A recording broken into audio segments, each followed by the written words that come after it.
सी कौन है कि हैंगओवर जाइनी पीजी तो एवं ओडिया लोक अच्छा किए आसो फाइनाल है नहीं कौटू शुणी पकड़े मुझे तो जानी ना एवं जो मैंने कहबार नैतिक अधिकार नहीं जो ओडिशार निर्वाचित प्रतिनिधि माने टेंट भिड़ुले जे जड़े ओडिया ऑफिसर सभा करेंगे कहीकि एवं दल को भी लास्ट टेकी देते हाथ में जड़े ओडिया लोक हाथ में सी कौन ओडिया अस्मिता कथा कहते सी जो एत वर्ष ओडिशा चलेले कहार ये चलेनि तो नैतिक अधिकार नहीं ये सब कथा कह विजु जनता दल 2024 साधारण निर्वाचन रे लोके प्रत्याख्यान कलापर एवं भारतीय जनता पार्टी जितेबले लोकंकर आशीर्वाद रे लोकंक द्वारा सरकार आसिला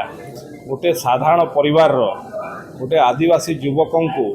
मुख्यमंत्री कलापर असहिष्णुतार चरम सीमार पहुँचुं जो मैंने 24 वर्ष शासन रे गोटे अण ओडिया ऑफिसर द्वारा रिमोट रे परिचालित हेले से माने ओडिया अस्मिता कथा बुझे कौटू जो मैंने दलर मुखिया एवं ओडिशार पूर्वतन मुख्यमंत्री जी वर्तमान विरोधी दलर नेता तांकू ओडिया शिखई पारले नहीं से ओडिया अस्मिता कथा बुझे कौटू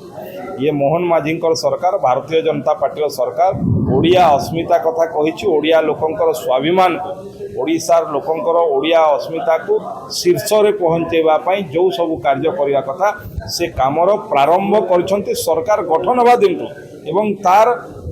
निदर्शन होची जगन्नाथ मंदिर चारिद्वार खोलिबा तार निदर्शन होची जगन्नाथ मंदिर पई 500 टंकार कर्पस पांठी तार निदर्शन होचे ओडिया अस्मिता पई एवं ओडिया भाषा साहित्य पई स्वतंत्र भाव में योजना प्रस्तुत करिबा तार निदर्शन होची ओडिशार विभिन्न योजना को लोकहितकारी योजना को ओडिशार महापुरुष मानकर नाम रे नामित करिबा ये ओडिया अस्मिता कथा भारतीय जनता पार्टी सरकार निश्चित भाव में ओडिया लोकंकर स्वाभिमान जो मैंने 24 वर्ष शासन रे ओडिया लोकं को न्याय दे पारले नहीं से तो आज प्रत्याख्यान कर बुझे कौटी से असहिष्णुतार चरम सीमार पहुँचते से सह्य कर पारुना।